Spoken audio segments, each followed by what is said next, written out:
to start the fall season with a visit and talk from Eddie Stern, the founder of Broome Street Ganesh Temple here in New York. He also founded Broome Street Yoga, the Breathing App, and the Yoga Education Collective. Eddie has been practicing yoga since 1987, learning primarily in South India. He has an extensive background in science and health education and has a multidisciplinary approach to yoga, which includes studying traditional texts and combining the application of their practices to spiritual growth, healthcare, scientific research, technology, and most importantly, collaboration. For the first part of our session today on the subject of classical yoga, modern science, Eddie will speak for approximately 30 minutes and will then be joined by Swami Sarvapriyananda, and there will be time for Q&A at the end of their conversation. So Eddie, welcome. We're so happy to have you here.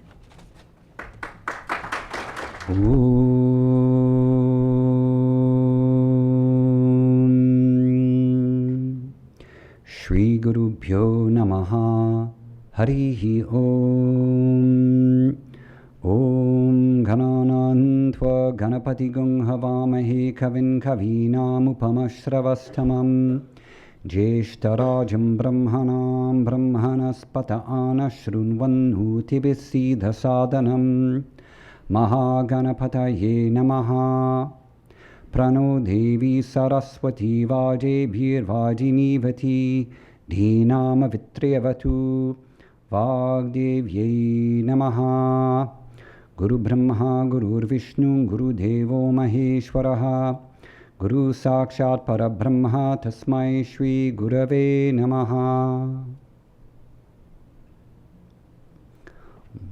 Swamiji and the congregation, thank you so much for having me.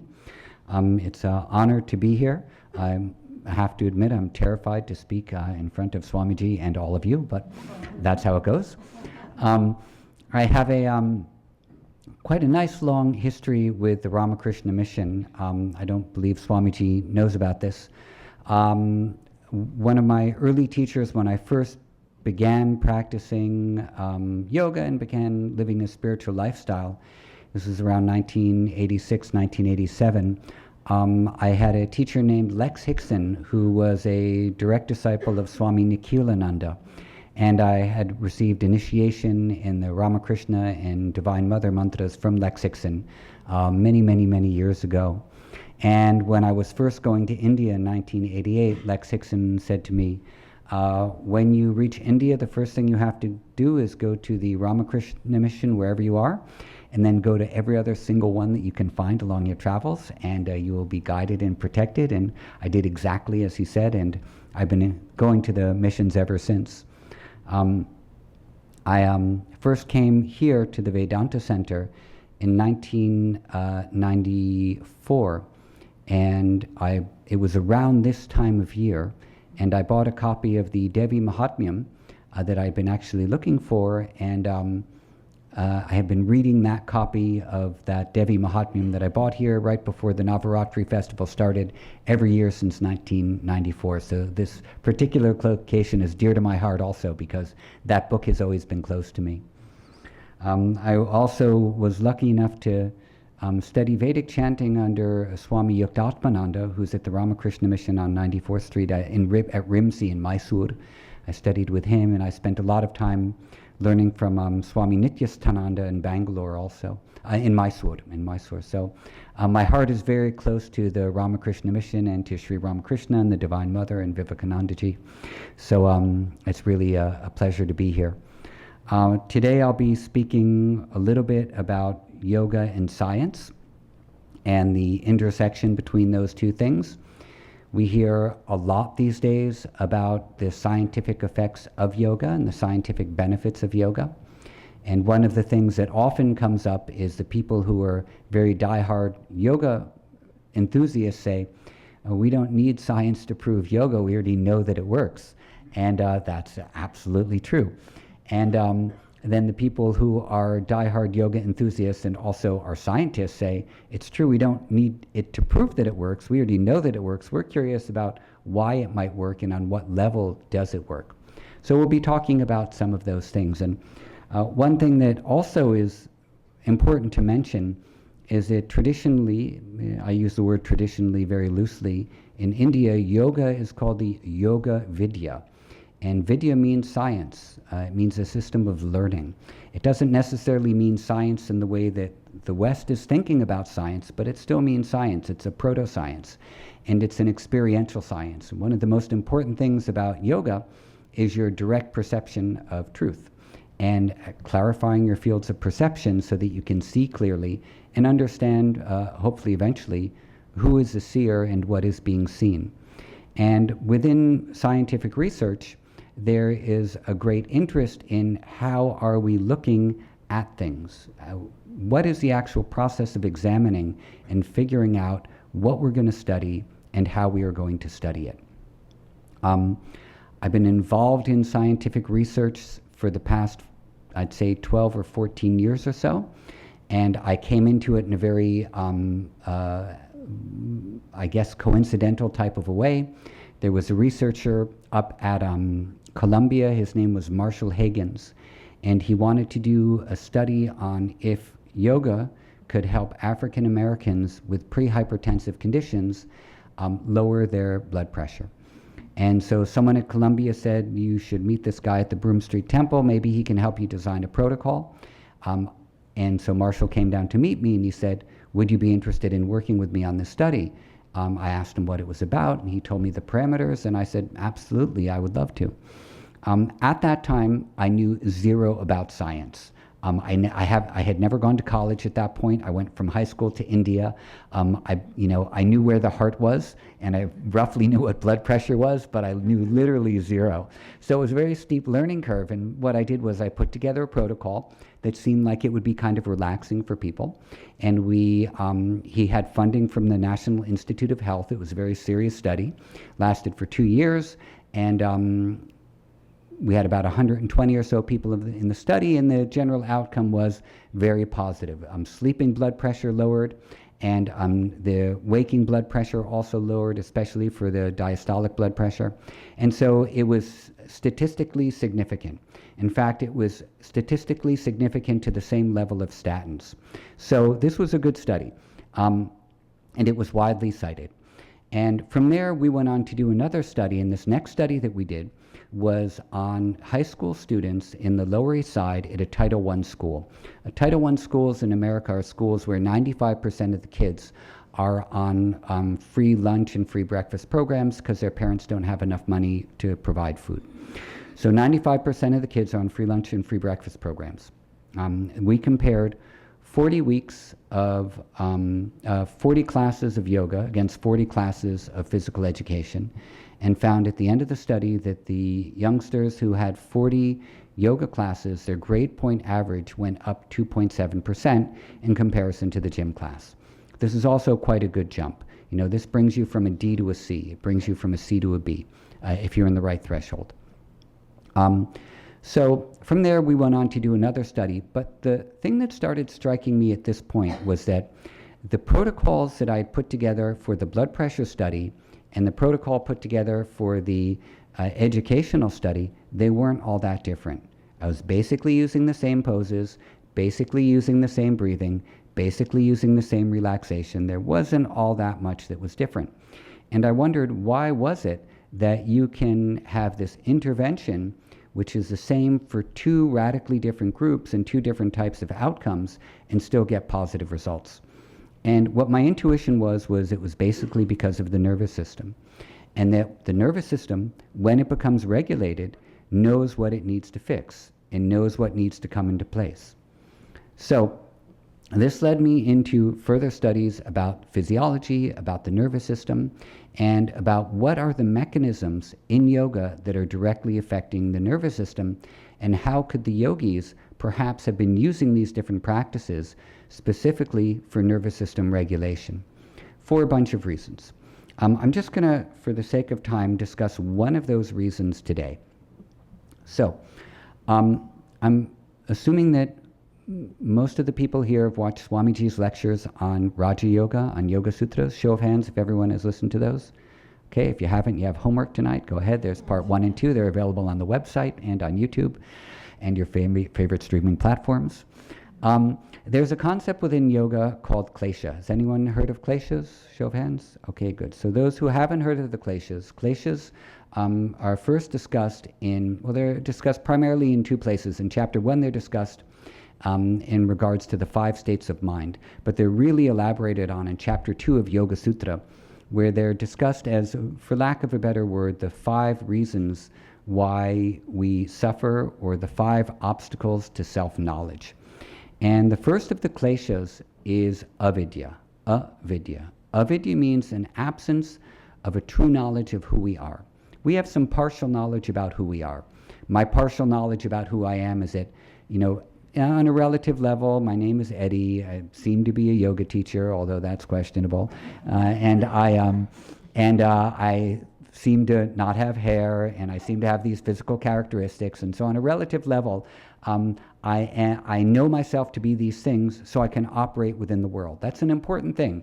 You have to know that you have a body, or an apparent body, in order to operate in the world and get things done.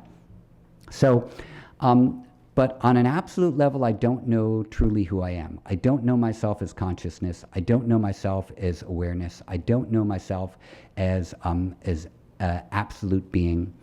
In the beginning of this congregation today, you sang a beautiful song, Satyam Jnanam Anantam, and you hear in the 2nd chapter of Taittiriya Upanishad, the very first Anuvaka says, Satyam Jnanam Anantam Brahma Yo Veda Nihitam Guhayam Parame Vyomhan, that the self exists within the cave of the heart, is the expanse of the infinite.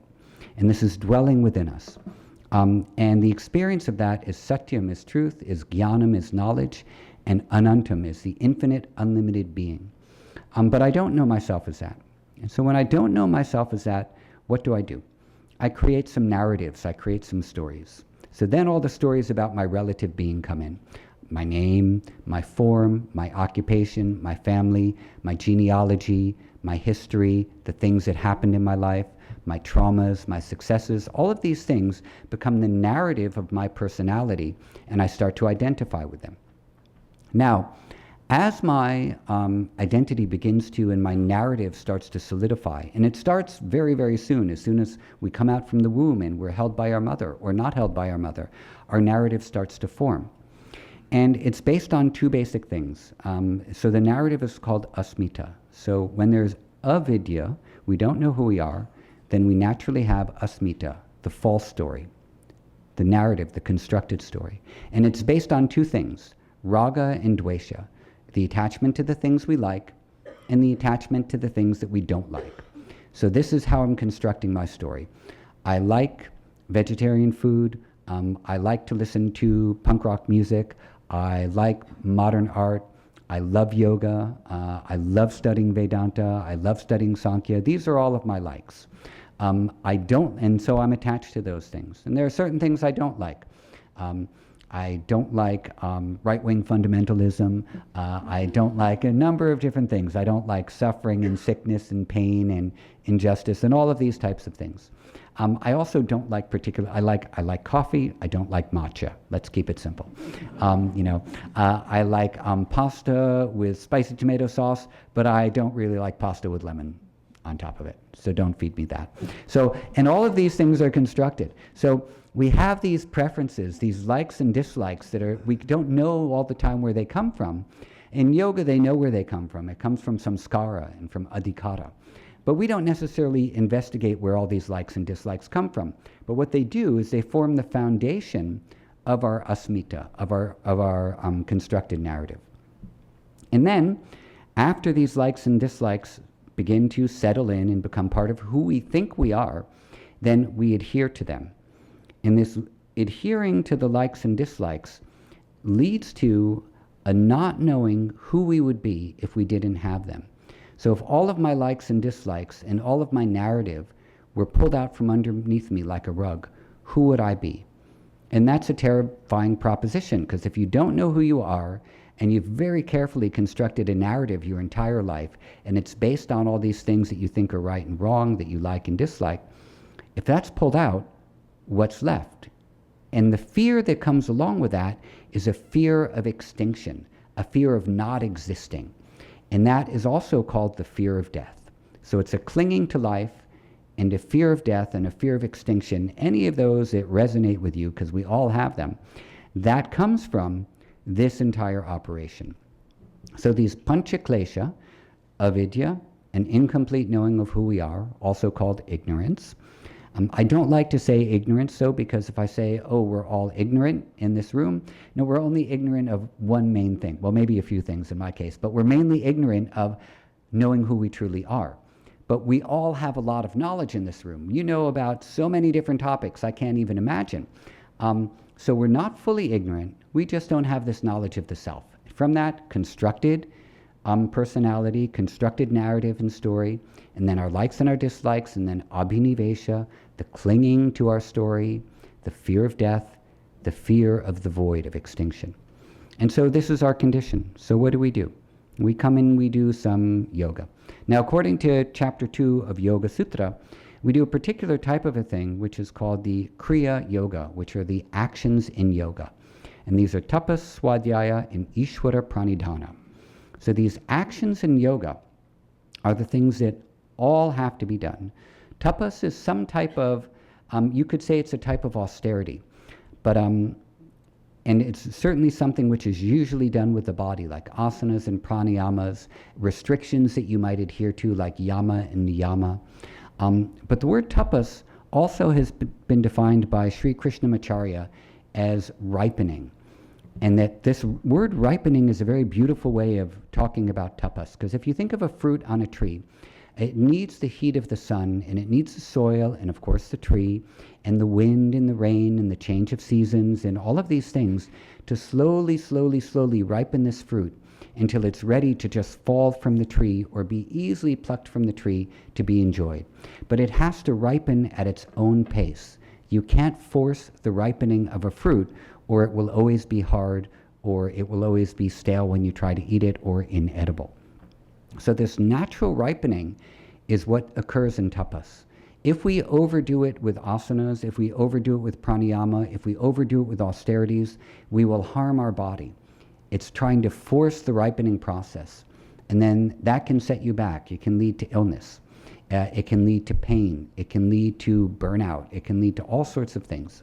Things, in fact, I've experienced from pushing too hard in postures, pushing too hard even in meditation. You can even see some people who try to meditate for too many hours a day, and after some time, maybe some years, they get tremendous back pain. They can barely walk, and then they can't even sit to meditate anymore. I've seen this on multiple occasions. So we have to do things in the right manner, with moderation, the right amount of effort, which we are eligible for.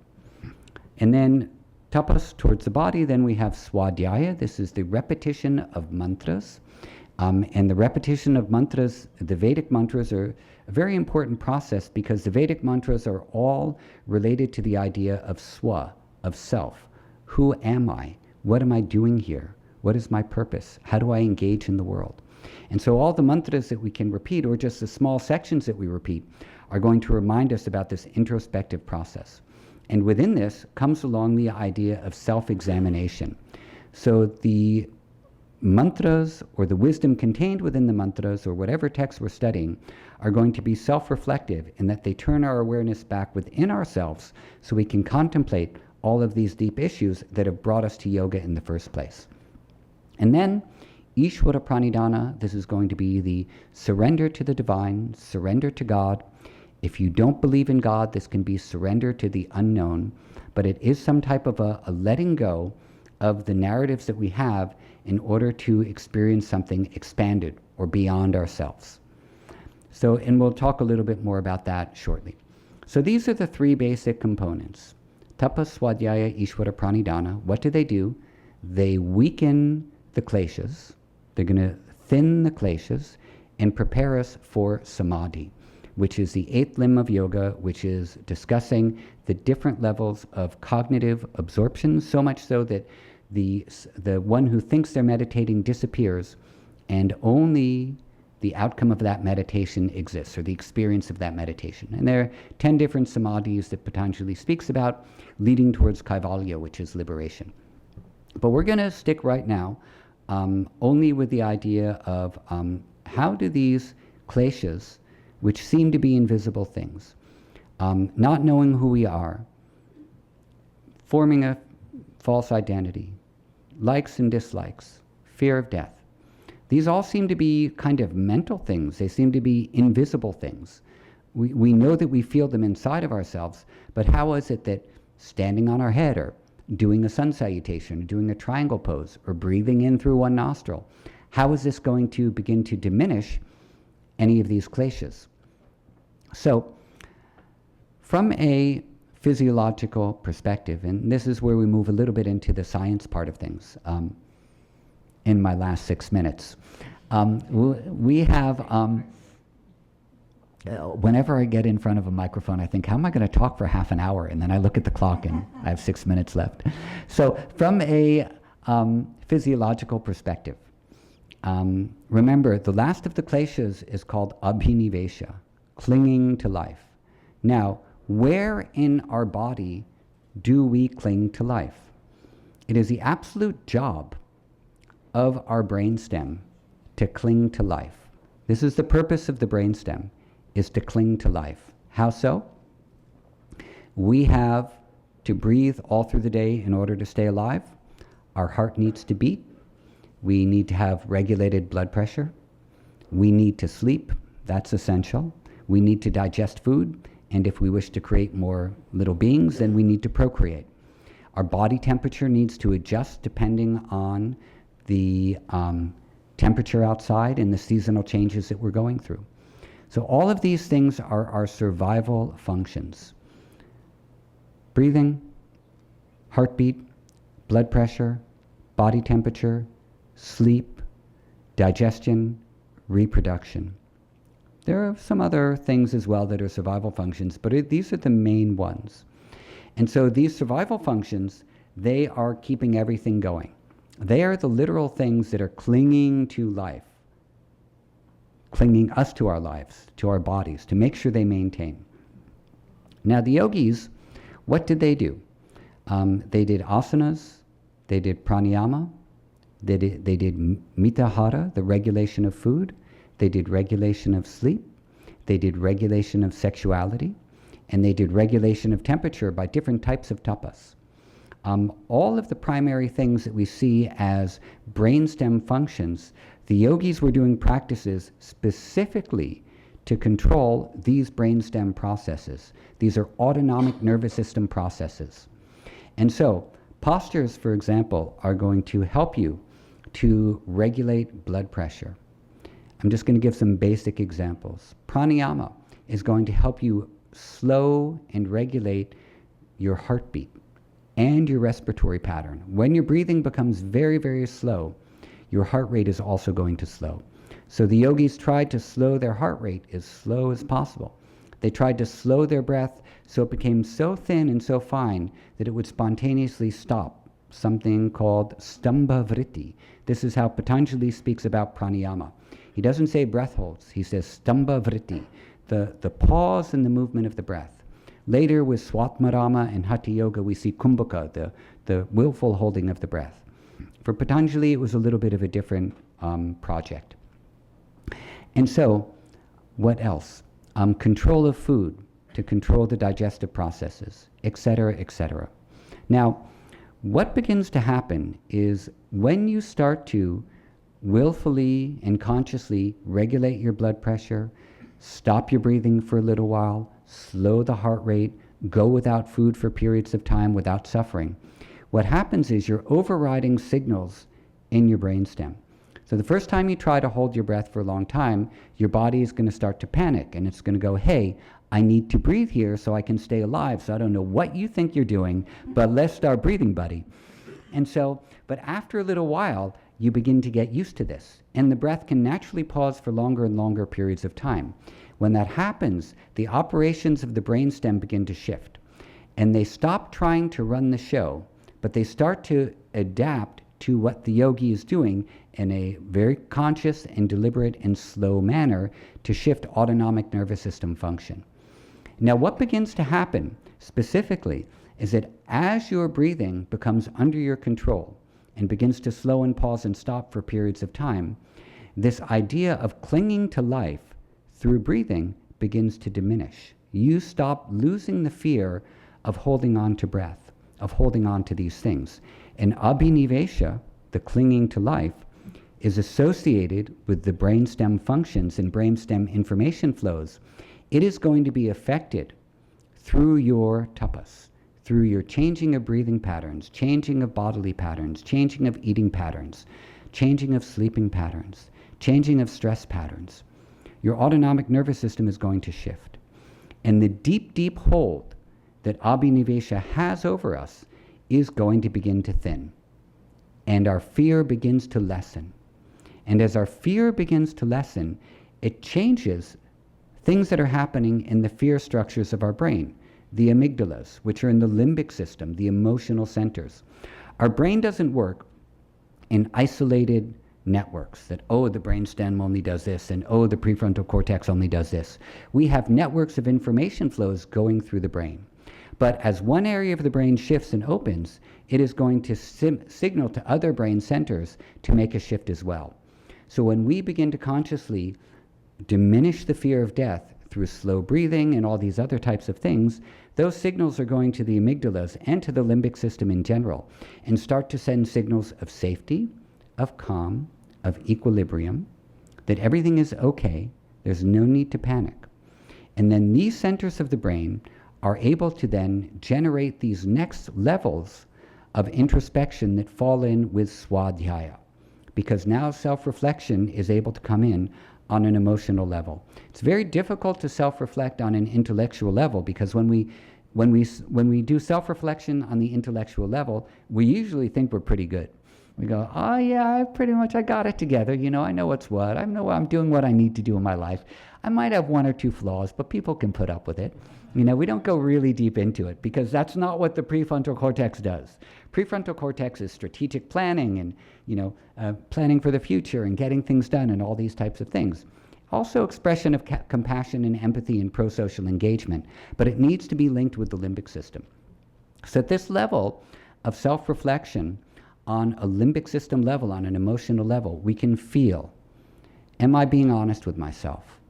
Am I being really true about how I behave in the world, about how I treat other people, about how I'm attending to my spiritual life? You know, is it just lip service, or am I really, really doing it? So we need to feel on a deep level, am I really listening? Am I being true? Am I being honest? And that happens on that level. When we feel that level of honesty, and we can say, for the things, yes, I'm being honest, and the things, no, I'm not yet being honest, at least we begin to tune into that level of swadhyaya, and this is on a brain level, of course. When that becomes grounded, and we enter into this real level of honesty with ourselves, and being very honest about our flaws, that then expands into prefrontal region, where this idea of letting go can occur. This idea of surrender can occur, of devotion can occur, of humility. And humility comes along with acknowledging where our flaws are. Humility doesn't come from bowing down in front of a god or bowing down in front of the saints or in a temple. It comes from feeling, these are the places where I've really gone awry, and here are the things I need to work on, and I can't do it on my own. I need some help. I need some blessings. I need some grace. I need some community support, whatever it might be. And so the humility actually comes from being humbled, and that's a little bit painful. It's not the type of a thing which is joyful all the time. When you feel humbled through your mistakes, and feel humbled through the ways that you know you need to change your life in order to move yourself forward, that leads to humility. That leads to a shift in character. And that leads also to devotion, to this idea of, I can't do it all on my own steam. I need to let go. I need to merge my mind into the source. So now I'm going to basically stop there. Now, what does this have to do with science? So basically, the idea about the nervous system, the brainstem, operations of all these types of things I've spoken about, these all happen on a relative level. And the relative level in yoga is real. This is prakriti. It's an eternal reality which is always changing. But on the relative level, we feel things, we experience pain, we experience sickness, we experience suffering, we experience challenge. But those things can be shifted. And the way that those things are often shifted are within our own body, within the chemistry of our body. We can shift the chemistry of our body to shift the outcomes of our relative shared experience and our relative personal experience.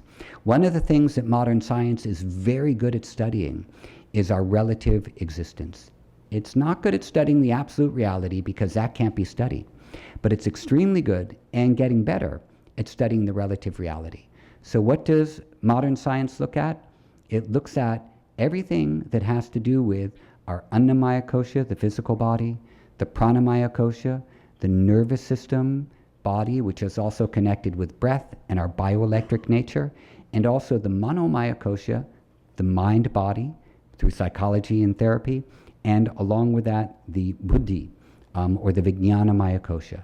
So modern science can look at all of these different levels, and these levels are very important to be healthy in order for us to go to the next levels, which are the transcendent levels.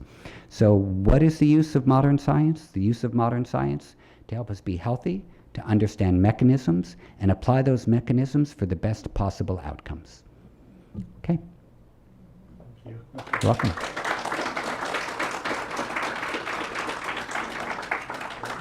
Namaste and welcome back. We had a long summer break and we are beginning in a grand way with Eddie. I'm profoundly grateful to him and very happy that he's come here to be with us and inaugurating our fall session.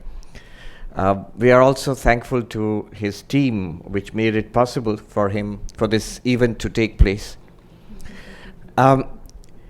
He told us about his connection with our order, with the Vedanta Society, with the Ramakrishna order, which, yes, I didn't know about that. He came here in 1994 and got the Devi Mahatmyam. I was just thinking, I became a monk in 1994. that was, I joined the Ramakrishna order in 1994 as a novice monk. And what a wonderful coincidence that Devi Mahatmyam, this is the Devi Paksha. We have started the worship of the Divine Mother. And Eddie is reading the Devi Mahatmyam every year at this time during Navaratri. So today, if you want to know yoga is a phenomenon. New York is a hot spot for yoga in the world today. And in New York, you want to know more about yoga, you Google it, Eddie's name will come up. So he is central to this, through yoga in the 21st century, and here especially in New York. And behind Eddie, if you look back, you will find these names, the big names, Krishnamacharya, whom Eddie mentioned just now, BKS Iyengar, Pattabhi Joyce, and Eddie actually belongs to that lineage of yoga teachers. The so-called Mysore school of yoga. He also mentioned Swami Nityastanandaji, Swami Yuktatmanandaji. So these are monks, senior monks of our order. Nityastanandaji I know because he was an acharya at the training center for young monks. And Swami Yuktatmanandaji, who taught Eddie the Vedic chanting, he is right here across the park on the 94th Street, the Ramakrishna Vivekananda Center. So you go back to Krishnamacharya, Pattabhi Joyce, BKS Iyengar, and they are the ones who really kick-started yoga in a big way in the West, especially here in New York. Go further back, and you'll find Swami Vivekananda. In 2013, there was a Wall Street Journal article, The Man Who Brought Yoga to the West, and it was about Swami Vivekananda. You will immediately say, but not that kind of yoga. So the kind of yoga that we are, which is popular now, we are familiar with, is the physical kind, the Hatha yoga. That's true. Although there are accounts of Vivekananda teaching the headstand. Here in Ridgely,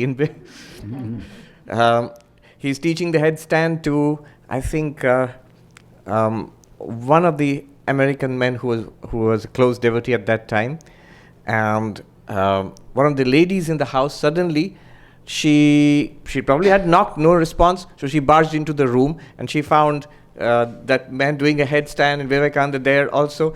And they were startled because you don't have a lady suddenly barging into in the men's room, and he fell down. And Vivekananda scolded her. He said, "You should always knock before you enter somebody else's room. Now let us see what is left of this poor man." But it is true that the yoga that he talked about was Raja Yoga, Bhakti Yoga, Karma Yoga, and Jnana Yoga, which is the yoga that we talk about here in the Vedanta Society of New York. But as I was just talking with Eddie before the program started, the first book that Vivekananda wrote was Raja Yoga. He didn't write a book, he didn't take up a text of Advaita Vedanta. He rather took up a text of yoga. The most central text of yoga, the Patanjali Yoga Sutras. He translated it and he commented upon it and gave a very unique commentary on the Raja Yoga, which has become a classic ever since. That was also our first publication, a proper book from the Vedanta Society of New York, all the way back in 1895. So Raja Yoga. That is a nice segue into the rest of this conversation now, and then the Q&A, which we will go into after this. Eddie mentioned the Taittiriya Upanishad. We started with Satyam Jnanam Anantam Brahma, that beautiful hymn. Brahman, the ultimate reality, is infinite consciousness and existence. Infinite reality, consciousness is Brahman. But then Eddie also pointed out what follows after that. In the Taittiriya Upanishad itself, it's all wonderful that we are infinite consciousness, we are infinite existence. But how do you realize that? How do you make it a living reality in our day-to-day life? So what are the practical, the nuts and bolts of spirituality? And in that Upanishad itself, in the next few passages, you find what is called the Pancha Kosha Vichara, the analysis, the inquiry into the 5 levels of the human personality. The physical, the vital, the mental, the intellectual, the causal, and beyond that our real nature, pure consciousness. And Eddie referred to that as when he mentioned what science is specifically good at investigating the physical side of it, the physiological side of it. So the Annamaya, the physical side, the Manomaya, the Pranamaya, the physiological, vital side of it, the Manomaya, the Vijnanamaya, the mental and the intellectual sides of it. And science actually has a lot to say and can say more about it. When Eddie was talking about the confluence of science and yoga, I was reminded of what Vivekananda said about Vedanta and science. He said these questions about the fundamental nature of the world and our fundamental nature, who we are and what this world is, these are ancient questions. And they have been asked from the most ancient times in the Yoga Sutras, in the Brahma Sutras, even before that in the Vedas, in the Upanishads, they've been asked. But Vivekananda says each generation must ask these questions for themselves. We must again ask these questions in our time, because we will pose it differently, and the answers will have different meanings for us. Second, Vivekananda says it's not that the answers were not found. As Eddie says, the yogis will say, what do we need with science? I mean, we practice yoga, we know yoga, and yoga works quite obviously. So or Vedantins can also say that. We know Advaita Vedanta, why do we need scientific collaboration or corroboration of Advaita Vedanta? That's true. But as Vivekananda says, it's not that the answers were not found. They were found. They were found by the yogis, by the Vedantins, by the Tantrics. They were found. And yet, he says, the answers are rediscovered as the ages go on, and they gather strength down the centuries. So if you have the same answer, which yoga gives you, but you supplement it with modern neuroscience, with modern nutrition science, modern physiology, medical science, the answer is enriched The answer becomes more powerful, more effective even. It becomes a much richer understanding of yoga itself today. So that's why this confluence of science and yoga is very important. What we will do is we'll follow the track set by Eddie, the Taittiriya Upanishad, the 5 levels of the human being, and we'll see what practical spirituality, what yoga does at each level. What can we take away from it, from this very session itself. So welcome once again. It's wonderful to finally meet with you and have you here. Thank you. Wonderful to finally meet with you as well. We exchanged emails 10 years ago. Yes, when I first came here. So, the body. Let's start with the most obvious thing, the body. Yes, we are not the body, but as Swami Pavitranandaji used to say, and I've heard from disciples of Pavitranandaji who are with us, he used to say that, don't abuse the horse you cannot dismount from. I mean, don't abuse the horse anyway, but but don't abuse the horse you cannot. I am not the body, that's true. But as long as it seems quite obvious to me that the body is there, and I am the body, I feel like that I am the body, and I behave as if I am the body, I talk as if I am the body, I think as if I am the body. So in that case, what does yoga do for us? Big question. Let me make it more, let's say, take away one thing. Yoga is big on posture. What is posture? What are the bad things that bad posture can do? What are the good things that good posture can do? What can it do for spiritual life? What is good posture? Take it away. So one nice definition of posture is the attitude of your body. If you're sitting up straight and you're calm, there's an attitude within your body which is calm and straight and attentive. If you're slouching and you're in high school and you don't know the answer to a question and you're sitting in your chair like this, the attitude of your body is, don't call on me. So what we're doing with posture is we are aligning an internal attitude with this external thing that we call our body in an intentional way. Patanjali calls this stiram sukham asanam. Stira sukham asanam. Stira means to be stable and steady. Sukha comes from ka, which means space, and su, which means to easily enter into. So it's also translated as happiness or pleasant, but sukha means to easily enter into an expanded space. So this is something that happens mentally. So physically you're stable, mentally expanded space of the mind. How do you do this? By prayatna shaitalya ananta samapati bhyam. You have the prayatna shaitalya, a relaxed effort. You make effort, but it's relaxed. You don't abuse a horse that you can't dismount from. I love that. And then the ananta samapati bhyam is the cognitive blending of your awareness with the infinite, or meditation on ananta, that which is without limitation. And that's how you merge into sukha. So through a relaxed effort, you get sthira. Through merging your mind in the infinite, you get sukha. And then the outcome of that is tato dvandva nibighataha, the transcendence of the pairs of opposites, or the ability to withstand the ups and downs of life, or the ability, as we could say, to roll with changes, to not get thrown off by them. So this is essentially, from Patanjali point of view, this is the purpose of asanas. If we force too hard, we won't get these things. If we don't make enough effort, we won't feel that anything is shifting. So it takes basically some repeated effort to understand where to find this sweet spot, you could say. And from the Taittiriya Upanishad perspective, this idea of panchakosha, or the in the word kosha, in fact, as I know you know, is not used there. It's just called the panchamayas. Or atma. Yeah. Annamaya atma. Oh yeah, beautiful. And so this idea which is presented early on is that each of these bodies pervades the other one in the same shape. So it's likened to a bird with a trunk and 2 wings and a head and a tail, and that each of these 5 bodies is pervading the other one in the exact same shape, which to me says that through this pervasive idea is that the the Anandamaya is pervading Vijnanamaya in the same shape of Vijnanamaya as Manomaya, Pranamaya, and Annamaya. Each of them are pervading so that all of these bodies, they're present at all times. So that when you do asana with the right intention and in the right way, not only are you doing something to affect your physical body, but you're doing something to shift the body of breath, the body of mind, the body of intellect, and the body of bliss at the same time.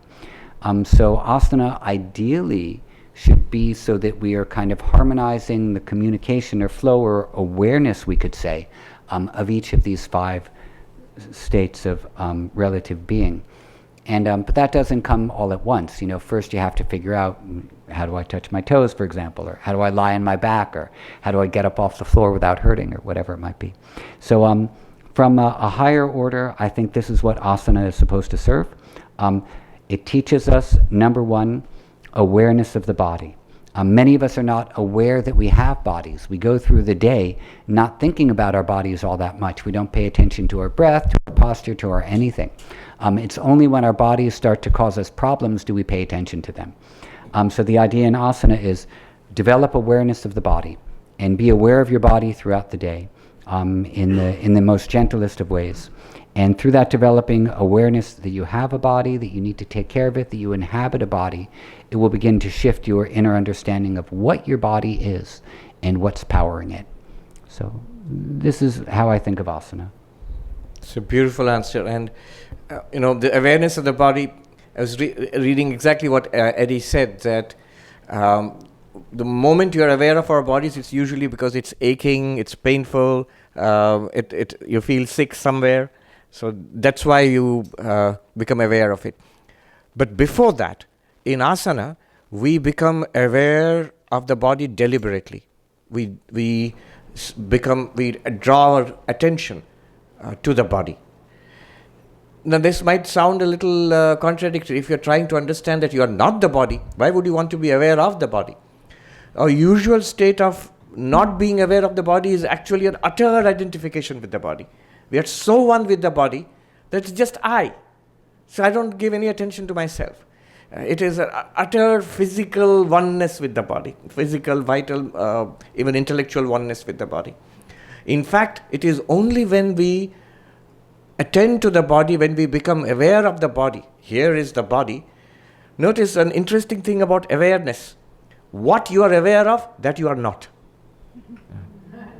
It's something you're aware of. So I'm aware of the clock or the table or this cloth, and I know that I'm not it. In the same way, when I become aware of the body, I also subtly, the mind begins to grasp this idea that I am not this. I am not a thing. And the body is complex, wonderful, but still a thing. Posture can do all of that for us and more, as Eddie said. And by the way, I love that phrase, relaxed effort. And it's really important.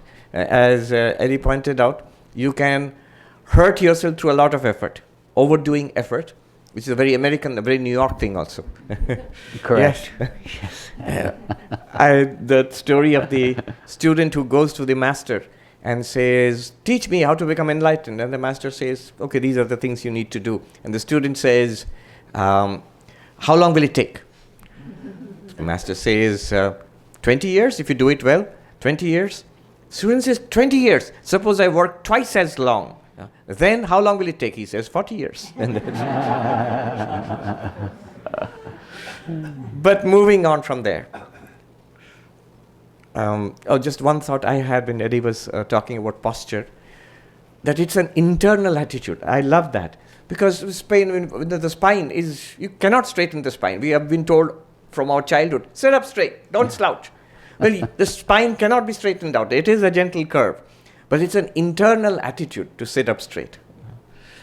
The direct disciples of Sri Ramakrishna, like Swami Turiyanandaji, and the reminiscences of Swami Turiyanandaji, they would often, the monks and the devotees who saw him in his old age, when he was sick, few months before he died, they all remarked in their reminiscence how ramrod straight he would sit. Even in that sick condition, when he would sit up straight. Moving on from there, more subtle, more inwards. And I'm quoting literally from the Taittiriya Upanishad. Anyoantaratma pranamaya. More subtle, more inward than the physical body is the vital body. And the first thing we know about the vital body is the breath. And that's something very fascinating and very, very important to our physical health, our mental health, and our spiritual efforts. The breath. Before I ask Eddie to jump in here, there is a wonderful series of classes on pranayama. I think the best series available online, where Eddie teaches you pranayama in 12 classes. And they're available on Deepak Chopra's channel on YouTube for free. It's there. If you look it up, it's a playlist of 12 classes. And from the very beginning of pranayama to a somewhat more intermediate, even a little bit advanced also towards the end. 12 classes. Mm-hmm. So the breath, pranayama.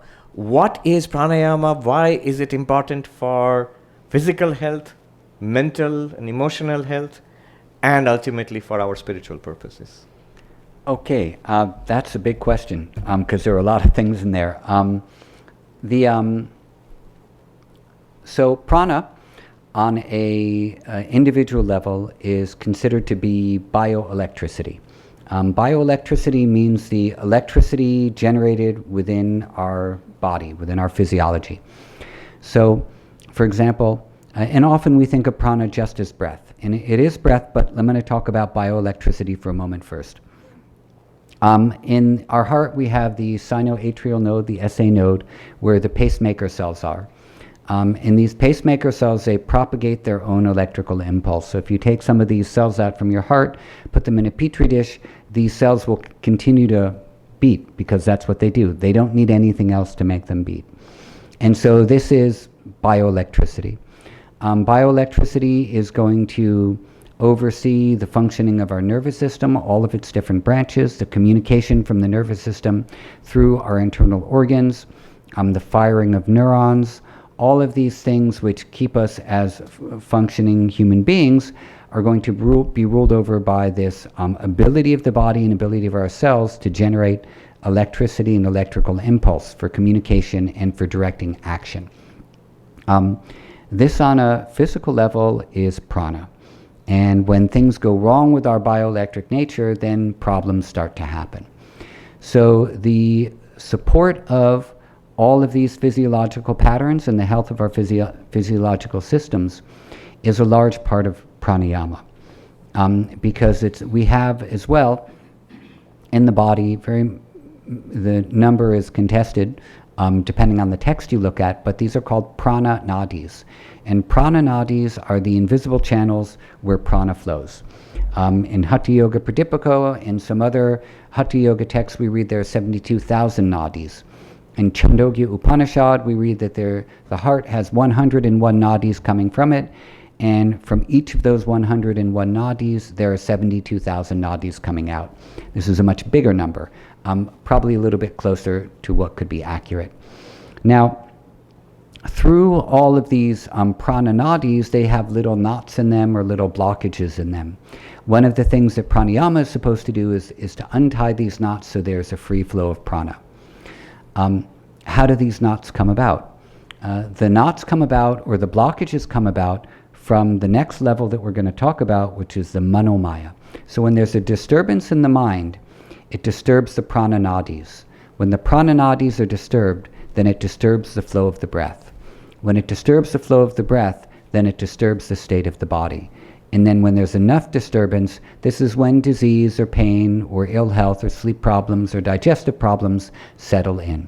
So from the yogic model, what's happening on the level of pranayama is that we're using some type of a physical activation to smooth out the prana nadis so that we can then move a step deeper in to correct any mental imbalances and emotional imbalances that are occurring.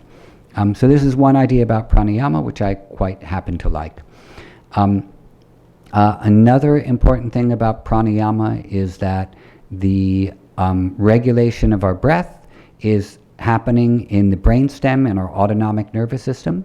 And there are certain centers of the brain as well, like the pre-Botzinger complex, which is a cluster of neurons which tells our body when to breathe in.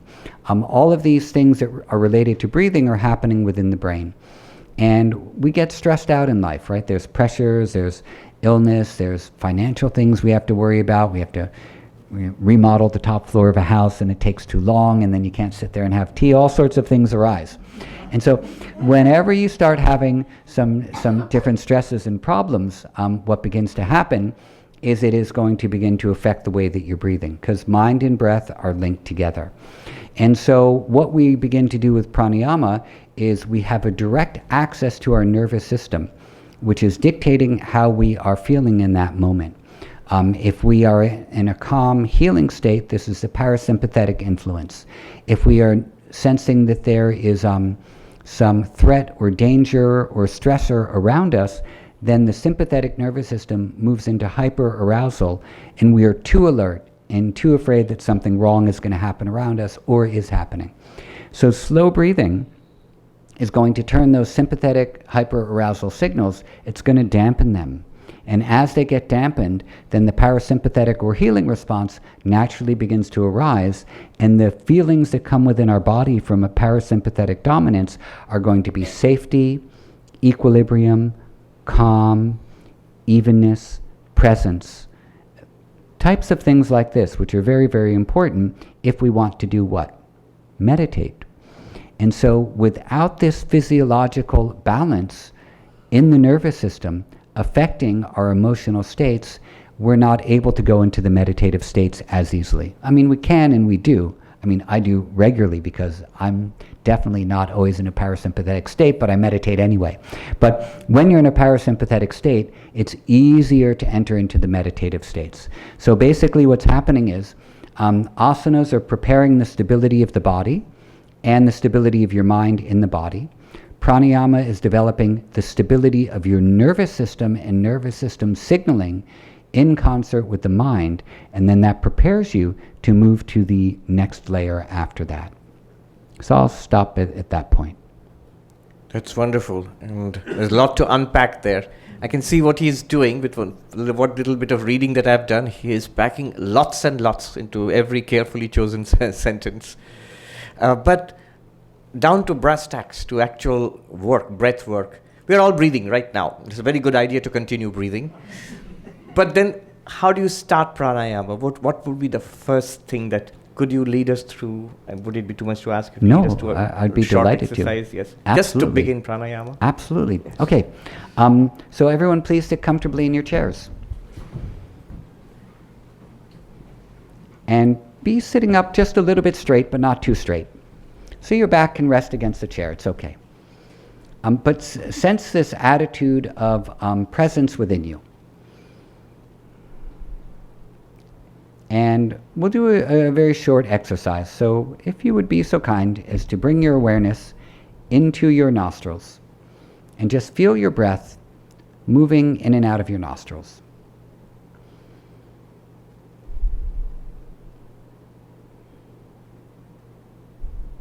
And you might notice as soon as you start to pay attention to the sensation of your breath in your nostrils, you automatically change it a little. That happens to most people, not everybody. Because the thing that we observe responds to us and also begins to change. So as you watch your breath or feel your breath, sometimes it begins to shift a little. And that's fine. But just feel the sensation of your breath moving in and out of your nostrils.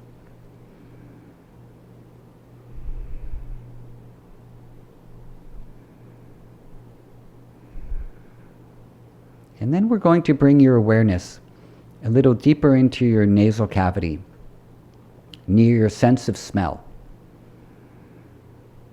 And as you breathe in your next breath, see if you can sense smell in your nose. And as you breathe out, keep your awareness near the sense of smell. You can also do this imagining that you're smelling the scent of a rose, or lavender, or coffee, or cookies in the kitchen, baking in the oven. that one, of course, has mild danger associated with it, because afterwards you might want a cookie. So, smelling a rose is nice. And so as you breathe in the scent of a rose, begin to savor that scent high in your nasal cavity. And as you breathe out, keep your awareness fixed near the sense of smell. Try it a few times.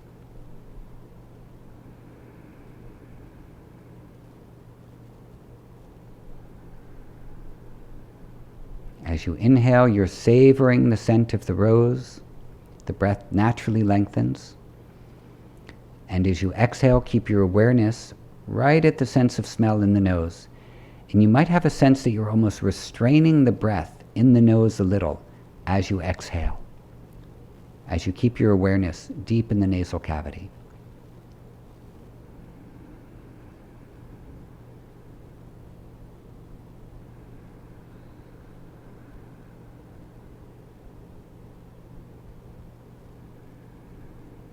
And we'll keep the breath dhyirga in sukshma, as Patanjali describes it. Dhyirga means long, sukshma means fine, subtle, thin. It's not deep breathing. It's slow, regulated breathing.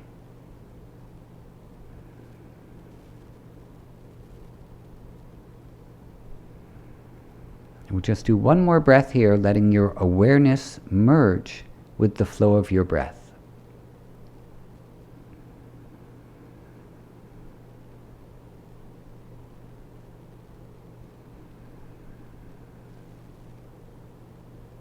And then relax your breathing, relax your posture a little. Notice your internal state.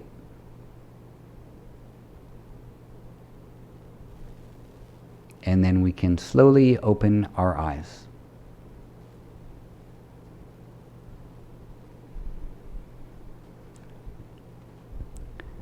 Okay. Thank you, Eddie.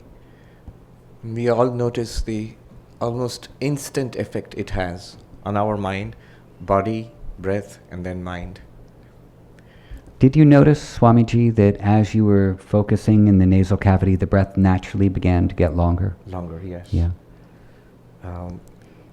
That leads me to a weird question. Mm-hmm. But people think about it.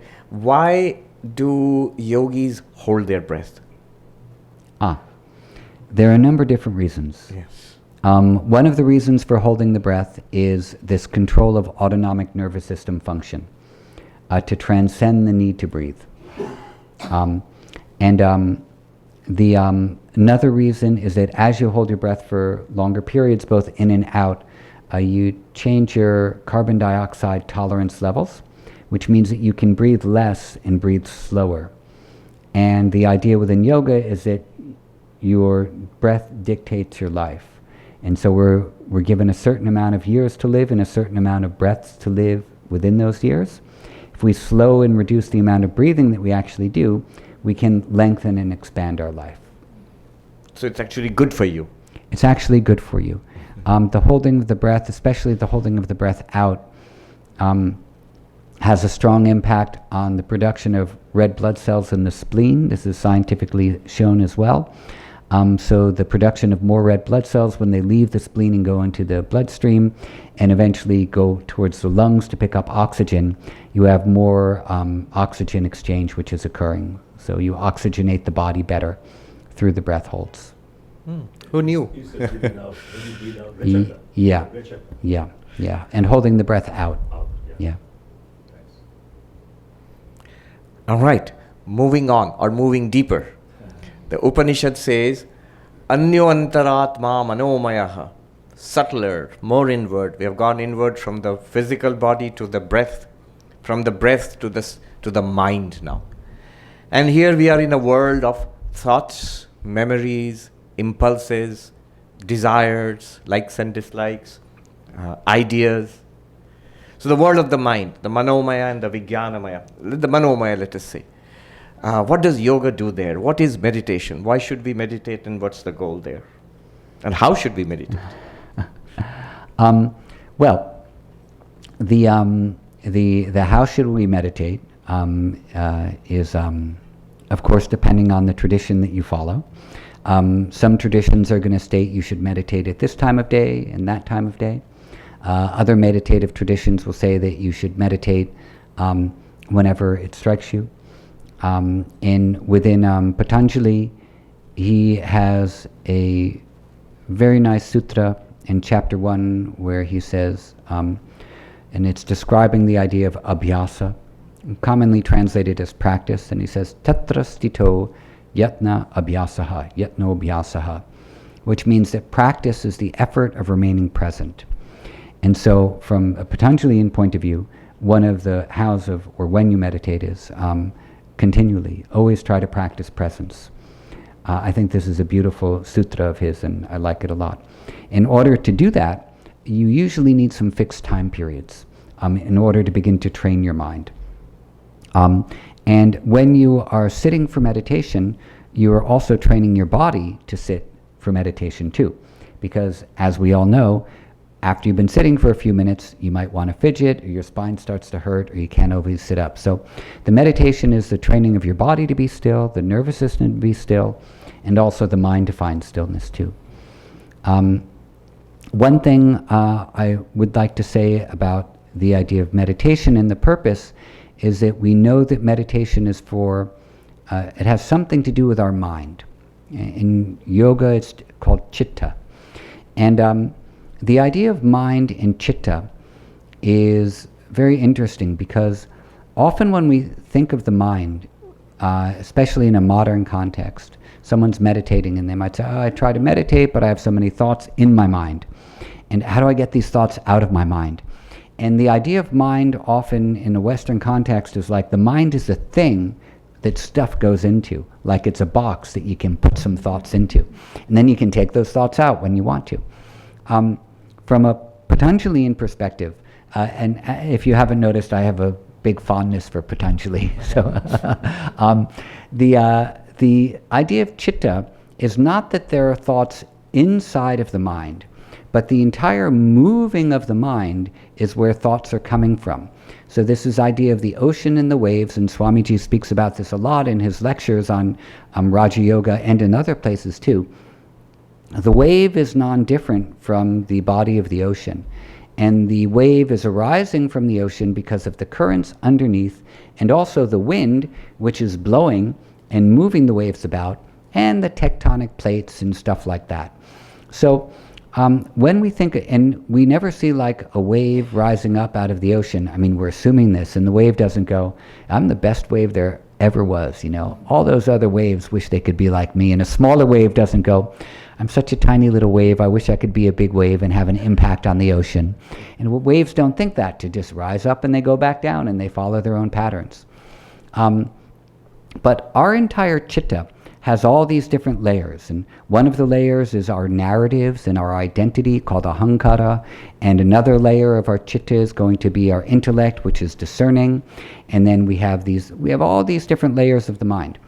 And as the mind also is made of the three gunas. So as these gunas move and as the chitta moves, because it's blown by the winds of the world or by samskara or whatever, it moves, and thoughts are the whole movement of chitta. But a thought is not something happening in chitta. A thought is happening because of the movement of chitta. So if you can sense that your thoughts within meditation and your feelings in meditation are not a thing that are separate from you that you can take away, but are something which is happening from this whole internal movement that can calm and settle like a calm, placid ocean, then you work with your thoughts in a very different kind of a way, because they're not something to remove. They're just something that can settle back into the placidity of the depths.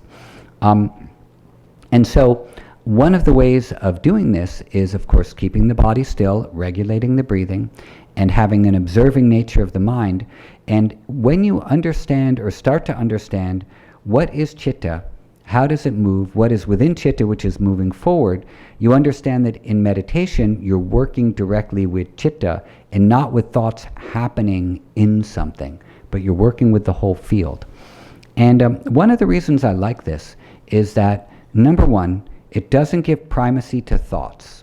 Because normally in meditation, thoughts come up, we give primacy to them thinking, oh, here's the problem. Thoughts are the problem. The thoughts aren't the problem. The problem is the movement of chitta. Why is it moving so much? We have to figure that out. Patanjali says another very nice thing in chapter 4, where he says that basically there is one mind, and this one mind is the cosmic mind that we hear about in Sankhya. And so we have we have Mahat, and then we have Ahankara, and then we have all of the different evolutions through the Sankhya coming. And so this one cosmic mind is reflecting into all of the individuated minds. That's us. We are individuated minds. So our sense of an individuated mind is really a small ray of reflection of the cosmic mind, which has no movement in it, which is just the potential for perception and cognition. And so I like this idea of that meditation from this Patanjalian sense is to link our individual mind with the cosmic mind so that our chitta becomes calm from knowing that it's just a disturbance in the field and nothing that we need to really take personally. But the more we take it personally, the more the thoughts are going to revolve. So I love this idea of one mind. And I love the way you put it, that meditation is not wrestling with the particular thoughts or impulses or emotions, which are the things which are really troubling us all the time. Mm-hmm. And that's not the problem. The problem is, why is it moving so much? Not what the particular wave is at that particular point, and not trying to make one wave subside. And and then the idea of the cosmic mind, of which our minds are parts. These minds are aspects or parts of the cosmic mind. Just before we started the dialogue, Eddie was talking about his favorite traditional commentary on the Yoga Sutras, which is actually a pretty modern commentary, Hariharananda Aranyaka's commentary. It was written in Bengali and then translated into English. There's a Sanskrit version of it. That's the original Sanskrit commentary, but it's translated into Bengali and then translated into English also. And it's popular among academicians. Now, don't go out and buy a copy, or you can buy a copy, but the problem is that it's meant for a professional. It's meant for someone like Eddie. On the other hand, there's another book which he recommended, which he liked and I like also, is Edwin Bryant's commentary on the Yoga Sutras. So what Edwin Bryant has done is, he has studied all these commentaries, the modern ones and especially the pre-modern ones, Vyasabhashya and others, Vijnana Bhikshu and others, and then selected insights from all of them, and very lucidly, I think that's to his credit, it makes for good reading, lucid. It's not a patchwork. So it's a big, hefty volume, but the Patanjali Yoga Sutras by Professor Bryant. And the reason I mention it is that he's speaking next week. Professor Bryant is coming here, he's speaking next week here. There are all these connections. He mentioned Hariharananda Aranyaka, and I was saying that where I became a monk, Hariharananda Aranyaka's monastery is right there in Madhupur. That ashram is still there, and they have a continuous lineage. His disciple's disciple, I think, is now the head of the monastery. He's the president of that monastery. They are very old-fashioned monks, not like here in the Vedanta society, not like me. There, for example, you'll be surprised to know that when you become the head of that monastery, what immediately happens, the privilege you get is that you're locked away in a cave and the keys are thrown away, metaphorical keys. So the head of the monastery enters into a cave. Upon becoming the head of the monastery, they enter into a cave and they never come out again. And you get to see them only once in a week through a hole in the cave where you can put your questions and you can see them peering through and answering your questions. That's it. No other connection with the rest of the world till the end of their lives. So no, I'm not going to do that. On the fourth floor. On the fourth floor. Moving on. Again, the Upanishad says, Anyoantaratma Vijnanamaya. So the Vijnanamaya, the Anandamaya. Now we are in the realm of, from this Physiological, from the physical to the physiological, from the physiological to the psychological, from the psychological, now we are in the realm of the intellect and philosophy. So there is a wide range of spiritual philosophies which come from ancient India. There are the Vedantic, in the Vedantic schools, there are many schools, the Advaitic, Vishishtadvaitic, Dvaita, Shuddhadvaita, Dvaitadvaita, and so on. There is the Sankhyan worldview, which is very closely allied with the yogic worldview. There is the philosophy of yoga of Patanjali, which Eddie is very fond of. There is the more pluralistic, logical viewpoints of Nyaya, Vaisheshika. There are a whole range of Buddhistic philosophies or worldviews which are available both in India and later on developed in Tibet and so on. There is the Jaina worldview. So there are these enormous range of philosophies which sort of grew and were nurtured and developed around the same time, about 2,000 to 3,000 years ago. And the original texts are even older. The Upanishads and Vedas are even older than that. Philosophy. What is the worldview of a yogi? Who are we? What is this world? What's our purpose in the world? What do we do? Your particular personal philosophy of life. These are the big questions, of course. Okay. What's my philosophy of life? What's your personal philosophy of life? What is the yoga philosophy of life? What does it tell us about who am I? What is this world? And what's the purpose of life? I mean, the philosophical, the Vijnanamaya level of our understanding of ourselves and the world. Yeah, the who am I? Yeah. Yes. Well, it's one thing to know I am consciousness on a intellectual level. And this idea is spoken about in some of the commentaries on the sutra on Vikalpa. Vikalpa is means imagination, more or less.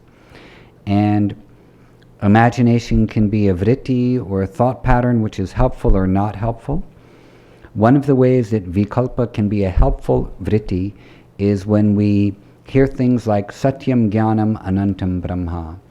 So we don't really know fully on an experiential level what is truth, what is consciousness, what is infinity. But the words give us this idea of something transcendent. And we sing Satyam Jnanam Anantam Brahma, and our mind transcends into the potential of what could be if I was living in full truth and full knowledge and without limitation.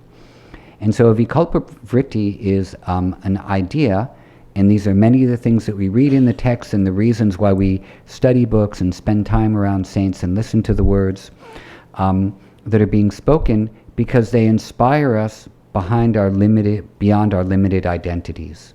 So we might not know completely, but we have this feeling of aspiration. And this idea of aspiration is a very important thing for the yogis to have, because it is the thing which is going to be the flame behind our enthusiasm to seek, to know, to learn, to expand, to know that we never know all there is that there is to know, and to be eager for more expanded knowledge wherever it might come from. So there's a quality of openness that needs to come along with the yogi. There needs to be a quality of aspiration, a quality of enthusiasm, a quality of knowing that this journey is a journey of adventure, as Swatmarama says. We have to be courageous in that journey, because inwardly we're going to come across things that are not always so fun to look at about ourselves, and we have to have the courage to face the demons that we have within us, not be afraid of them. We have to spend time in good company and avoid the company of people who deter us from practicing. And these are going to be the basic things of a philosophy and the lifestyle of a yogi. Yes, getting up early is important, and eating the right food at the right times is very important. I'll say one thing about food, because there's always a lot of conversation about what should you eat? Should you eat this? Should you eat that? The most important thing is to eat the thing you can digest, and to eat the thing which is going to give you a good balanced quality of mind. And one of the important things that we know about the enteric nervous system, which is the gut nervous system. In our gut, we have about 100 million neurons, and we have about 100 million neurons in our spinal cord also. And so this is called the gut nervous system. It's not really a brain. The brain is up here, but there's a nervous system here. And this nervous system contains the microbiome in it. And the microbiome is all the bacteria and fungi that are living within us, which help us to live in concert with an external environment. But the microbiome is also a big regulator of mood. We have 20% of the serotonin in our body, which is sort of the feel-good hormone, is being produced in the enteric nervous system. And the production of hormones that is happening in the gut and in the microbiome, and in the signaling of the enteric nervous system is signaling through something called the vagus nerve up to the brain, dictating to the brain what is the state of our body, and the brain is responding to that, releasing more hormones as well. And these hormones are important because they make us feel in particular ways. So if you want to be enthusiastic, if you want to feel that you have an aspiration towards something, if you want to be pro-socially engaged in seeking knowledge, if you want to have motivation to accomplish things, if you want to have a sense of fearlessness in your seeking, your chemical composition is very important. Because if you're not producing the right chemicals, you're not going to feel those ways or be able to have those things.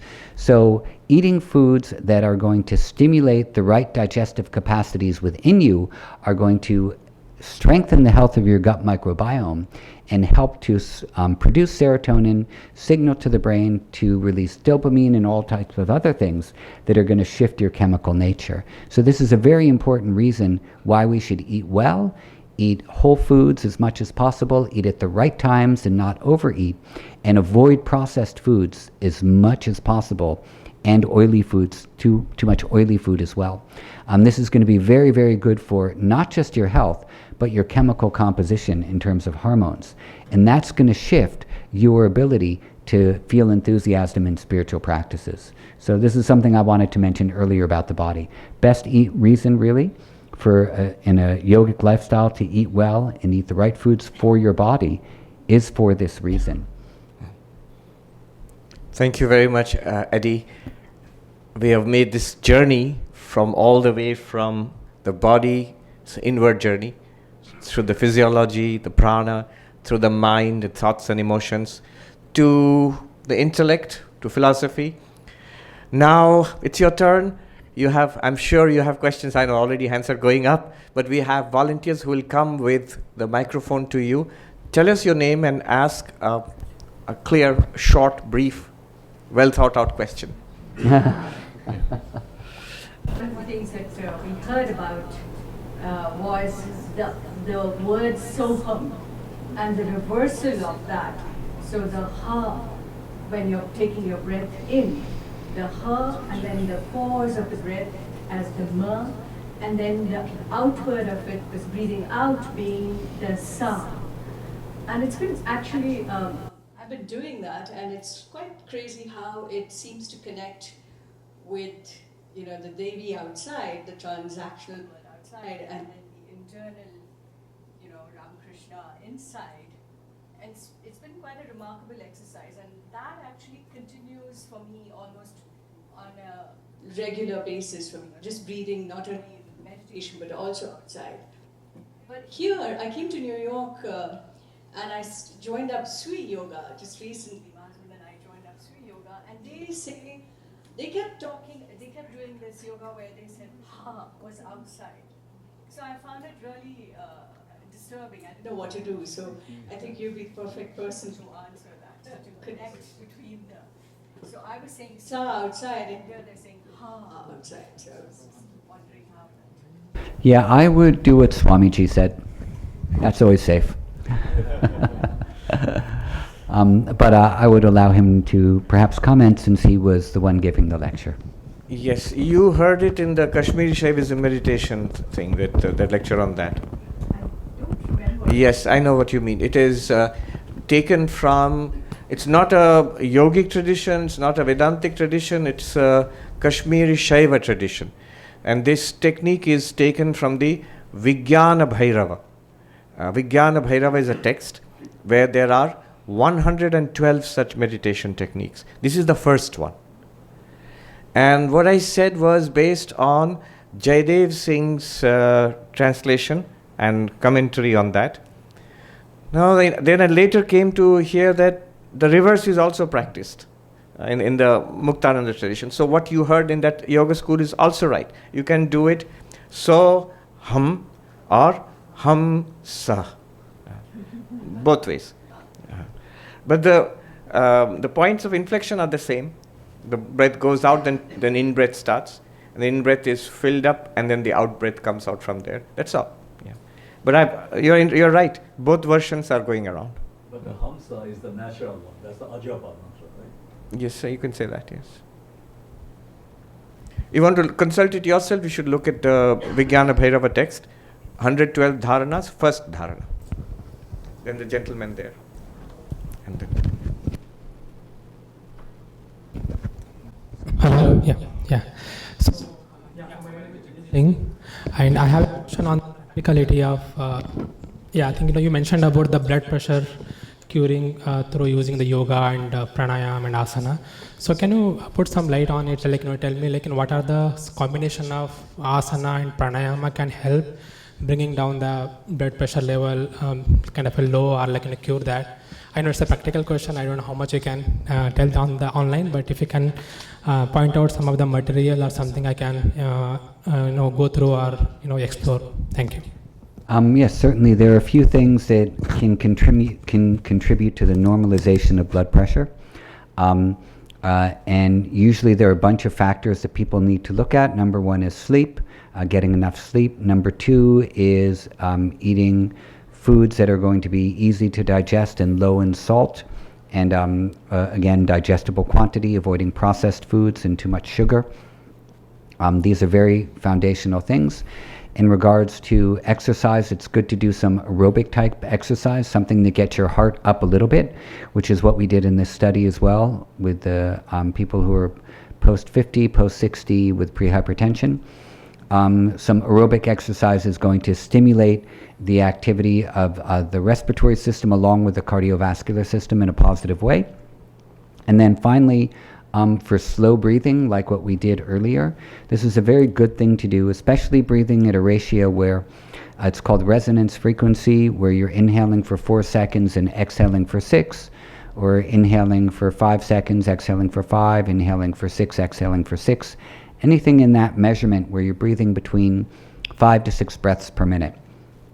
And the reason for this is that there's a resonance frequency in the body, which is called the cardiac cycle. It was discovered by a German physiologist in the 1800s, and where the heart is signaling to the baroreceptors, which are monitoring blood pressure. There are baroreceptors in the aortic, and there are baroreceptors in the carotid artery. Bless you. And they're basically like a bundle of nerves wrapped around the carotid artery that are monitoring the force of the blood flow and then sending a signal to the brain about what's happening with the pressure. The brain signals back down to the heart to shift how it's pumping out blood depending. And so this whole cycle from the heart to the baroreceptors to the brain and back down to the heart takes 10 seconds, roughly 10 seconds. So if you're breathing along with that signaling, what happens is you line your respiratory pattern along with the cardiac cycle, and this supports homeostasis, which is your body's innate ability to restore balance. And so you're supporting the function of the nervous system to restore normalization of your physiological processes. And this is a very good thing to do. So you do about 20 minutes or so of resonance breathing a day, maybe 10 minutes in the morning, 10 in the evening, along with all these other types of things, a little bit of aerobic activity, clean up your diet, get enough sleep, and that can go a long way for many people to normalizing blood pressure. Might not do the entire trick, but for a lot of people it does a lot of the job. So those are the basic things. And changing stress perception. People say, oh, minimize stress. That's hard to do.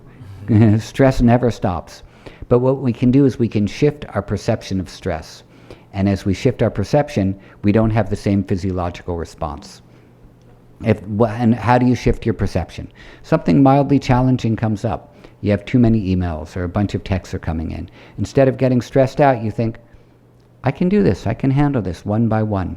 This is a growth opportunity for me to answer all of these one by one without getting stressed out. And then you just do that. And you look at challenge as a growth opportunity. But you don't take like all of the challenges in the world as a growth opportunity, because you can't handle all of them. You just take the ones that are manageable and you shift your perception. And that's a very important part of it as well. Welcome. Dr. Sharma? Hello, my name is Rama and I have a question. So, Swami, can you hear me? I can. Yeah. Swamiji was talking about the Vijnanamaya kosha, and that is the layer where human beings ask the higher questions in life. My understanding is a human being asks those questions after they've gone through human suffering, life's blows, then they try to ask higher questions in life as to who am I, why am I here. So does yogic practices get you there as well? Okay, so for the question, for those who didn't hear, is that Swamiji was speaking about the Vijnanamaya kosha, which is often associated with asking the higher questions of life. Who am I? What am I doing here? And often these questions arise when the blows of life have come our way and we've gone through trials and tribulations. And as yogic practices get us to that point perhaps quicker. The idea of the trials and tribulations of life leading us to ask those questions is not bound by age. This can happen at any time in your life. This can happen, it happened with Adi Shankaracharya when he was about 5 years old, if I remember the stories correctly. And there are many young people who question what meaning is in life, because in fact at a young age, this is the best time to question life, because if we naturally are in a state of wonderment and awe about the universe in earlier ages. And if we're encouraged, and we encourage our children to ask these questions early on, that is going to filter into the way they live their lives and make the choices that they do. Most standardized education, especially, well, the only one I can speak about in America, is those questions are not encouraged. And so we're forced to sit in a box and move to another box and move to another box all through the day and have information poured into us which we absorb very little of and make almost no use of later in our lives for 18 years. And then we're thrown out into the world, and then we wonder, what's this all about? And then we start to question. But the questioning actually starts at a younger age, but we don't nurture that in children. Instead, we throw them into school. And school, of course, has its value. I never understood that value, but I went to school every once in a while. Actually, when my daughter graduated from college, I had this idea in my mind that after my daughter graduated from college, then I would go. And so I did. I went to college when I was 52. And I did well. My dad was proud. So, but I remember when I was and this is something I've spoken about a lot, in 10th grade, my English teacher, Jane Benditson, had us read Siddhartha. And I was miserable in school. I was, I had a punk rocker, I was a punk rocker, I had a mohawk up to here. I was doing all sorts of things that I shouldn't be doing. And I was just counting the days until school was over. And I had been for many years. And she said, the three most important questions you can ask yourself in your life are, who am I, what am I doing here, and what do I do next? And I was like 15, 16. And at that moment, bells went off in my head. And I was like, finally, someone who's talking about something that matters. And she had us write an essay on the outcomes of the unexamined life. What were the repercussions of an unexamined life? And this was where my spiritual life really began. I had done a little yoga before then at 15, but at this point, it was like I had a format for questioning and seeking. And that's all. And then when I got to India and had a book from Ramana Maharshi and saw, oh, who am I? This is what Jane Benditson told me. I thought, oh my God, this is what my English teacher was talking about. And so the questioning starts earlier. but it's not nurtured, and it needs to be nurtured. And then when we get to middle age, then we don't have midlife crises, and we don't have crises of all these types of things, because we've actually been asking these questions for a long time and trying to live in adherence with them. So I think the idea of questioning is innate for every small person, and it's a matter of drawing that out in the right type of a way. You're welcome. Swamiji, anything to add to that? No. I've been talking about it all the time anyway. All right, fine. And yeah, I was just thinking about the value of school. I think it's probably George Bernard Shaw who said school, he meant university there in England. So the universities are great repositories of knowledge. So much comes in, so little goes out. Yes, please ask the question and tell us your name and ask the question, and then we'll go to the lady behind you. Hi, my name is Jyotika. Eddie, since you mentioned hormones and how they impact how you feel and aid your spiritual life, I was curious what you think about modern treatments like hormone replacement therapy, specifically, as one ages, and how do you reconcile that with the yogic model of, treating the body as a natural system, relying on diet, sleep, exercise, yoga, all the things that we talked about.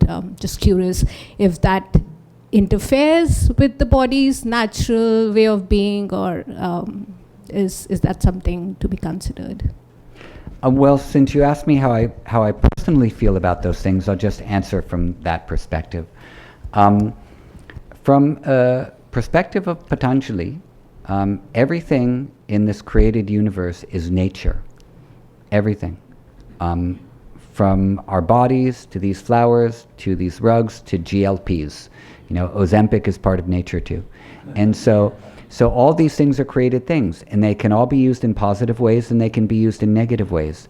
Western medicine has a lot to offer to the world.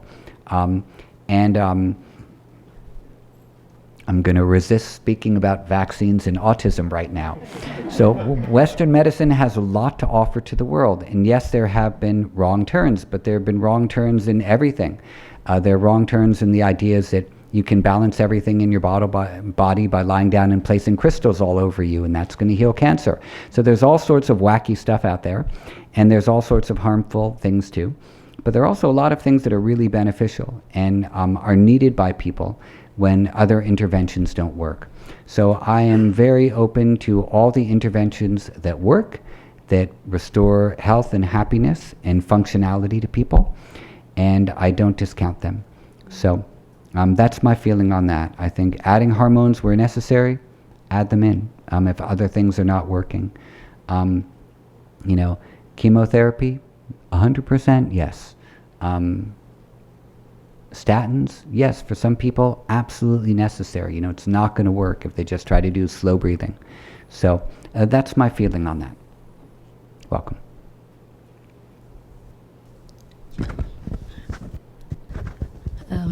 I am Arundhati Mukherjee, coming from India, and my field is philosophy.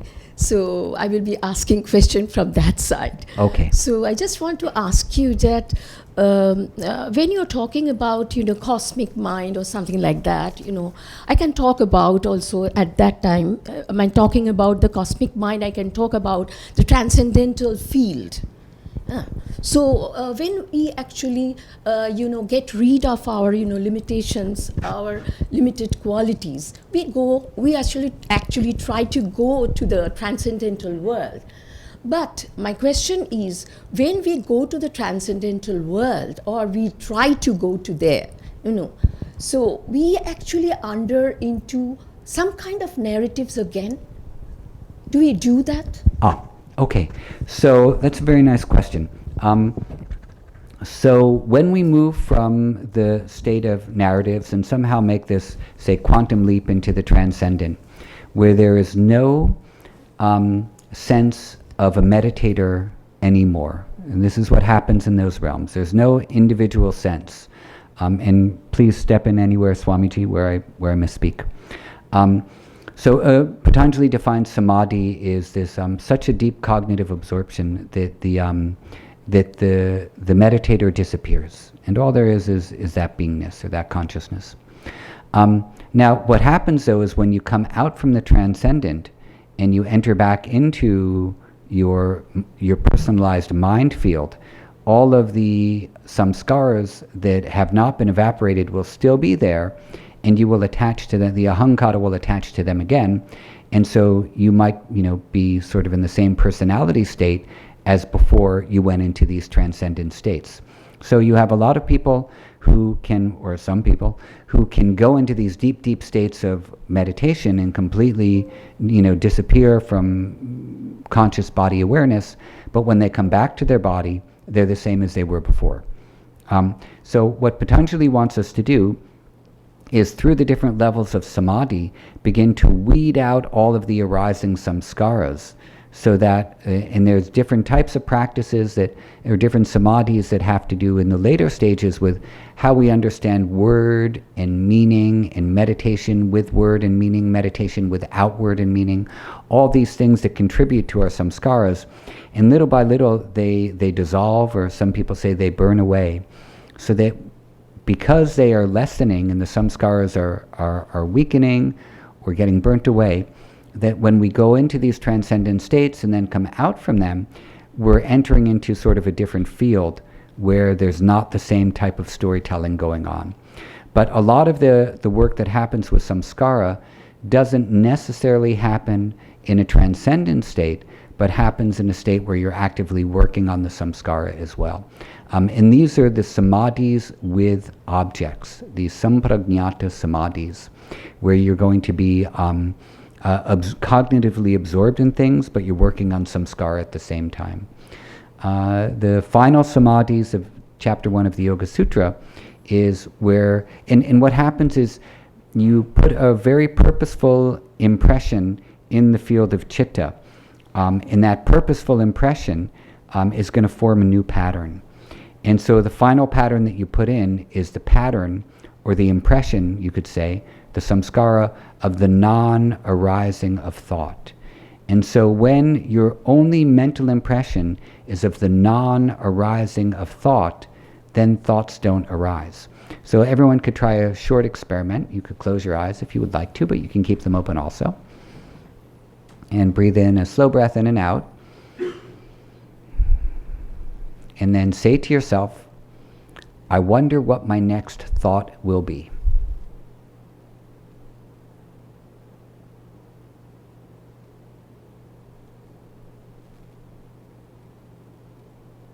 Just ask that question one time and see what happens.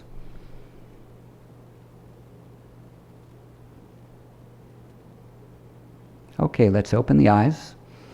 Did anyone notice anything happen when you asked yourself that question? Nothing happened. Nothing. No thought. It stopped. It stopped. Pretty cool, huh? Yeah. It's not so hard. This is from Deepak Chopra, actually. And yes. Who's a dear friend. And so this type of an impression, the non-arising of thought, when that's our constant samskara, the non-arising of thought, then even when we go into transcendent states or come out of them, we come back into this field where no thoughts are arising.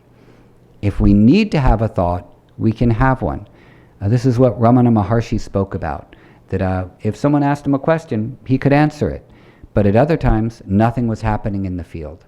And so this is the nirmana chitta, the created mind of the yogi, the constructed mind, that when you need to have a thought, you can have one. But otherwise, there's nothing going on, which sounds to me wonderful. I can't wait for that. Swamiji? Yes, that reminds me of Ramana Maharshi.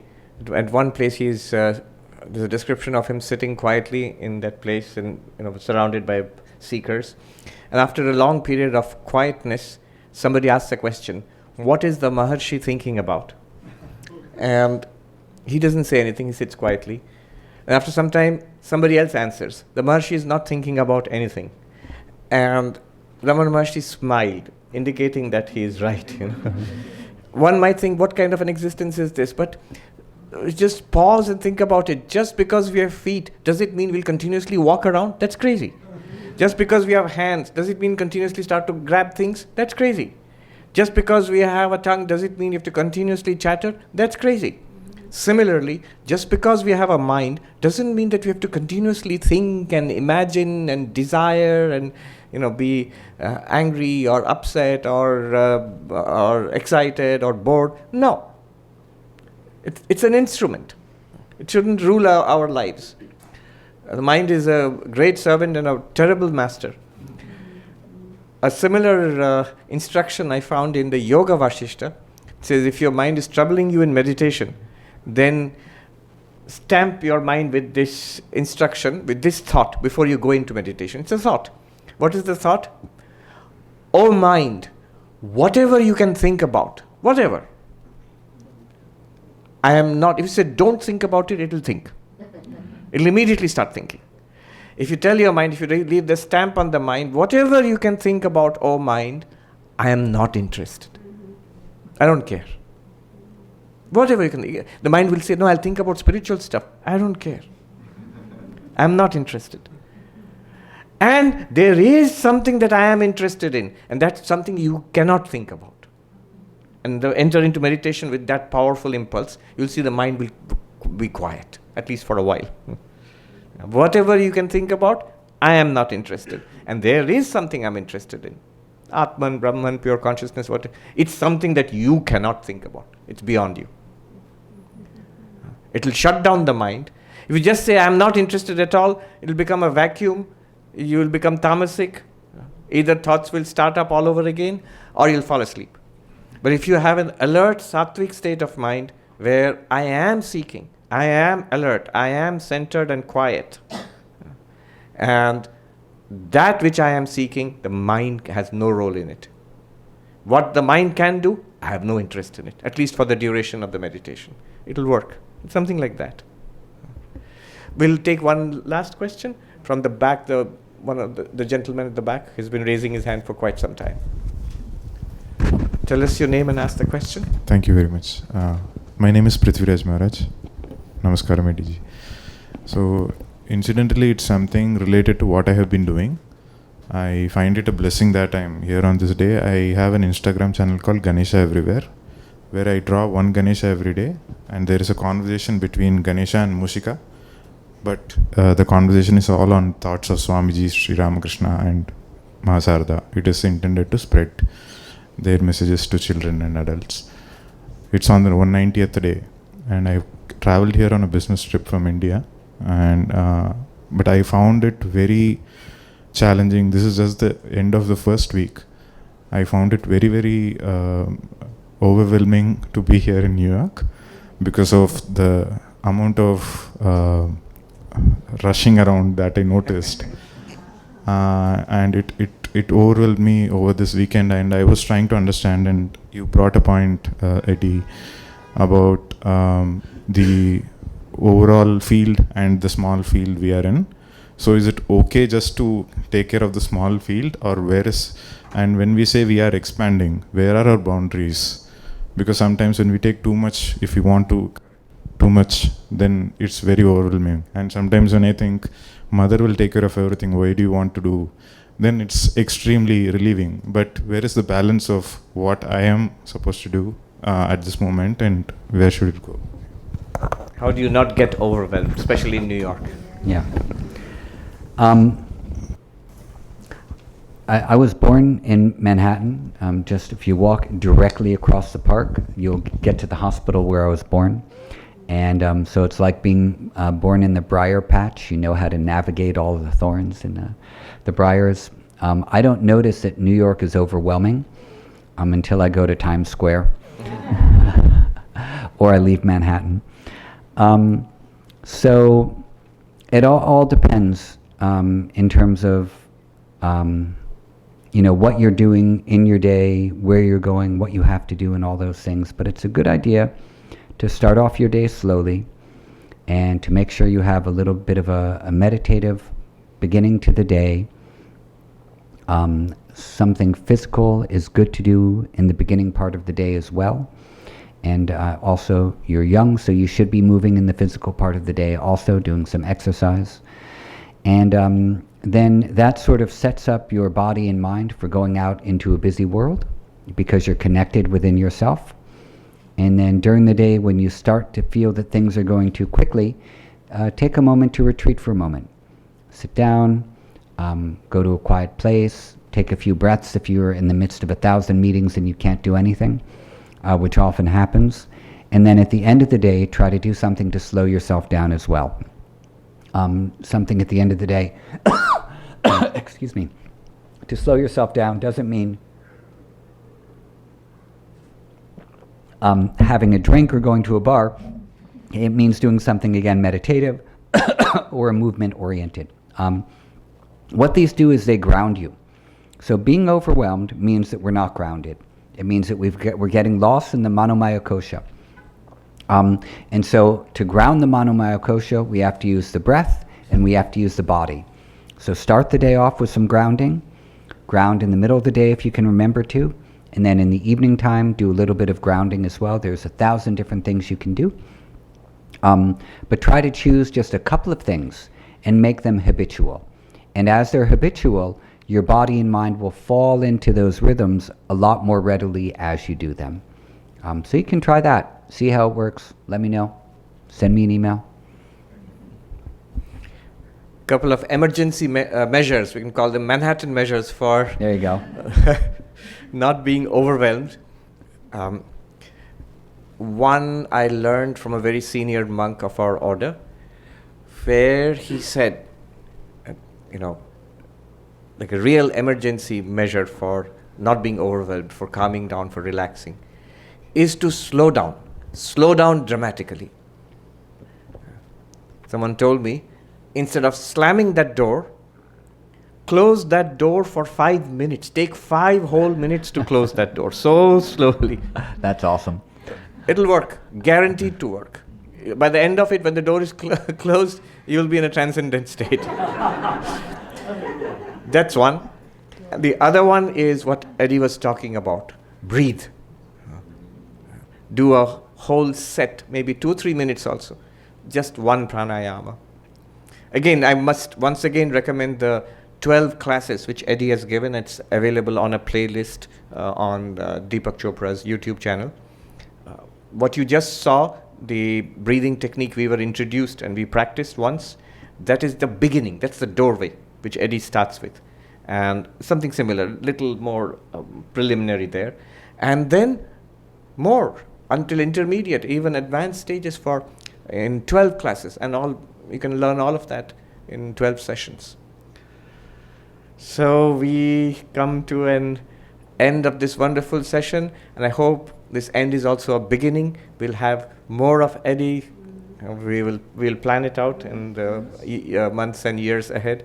He was telling me the first thing we talked about was Manhattan, New York, and you said how overwhelming it can be, the city that never sleeps. But what Eddie was telling me, I noticed when I come back from Calcutta or Mumbai, how quiet New York is. True.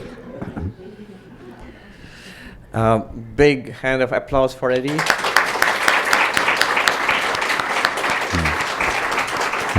Swamiji, thank you so very much for having me. And Sheetal, thank you so much for arranging this. This is my friend Sheetal Shah, who's been a dear friend for the past 14 years and set all this up. Swamiji will be speaking at our temple, the Broome Street Ganesha Temple, on Thursday evening at 6:30. So everyone is welcome to come, and we will continue our dialogue, and where the roles will be switched. Yes. It's a Ganesha temple, so if you are here, please you come. should come. Yes, Ganesha every day. Let me do a peace chant and then we'll wrap it up. Om Shanti Shanti Shanti Hari Om Tat Sat Shri Ram Krishna Paramastu.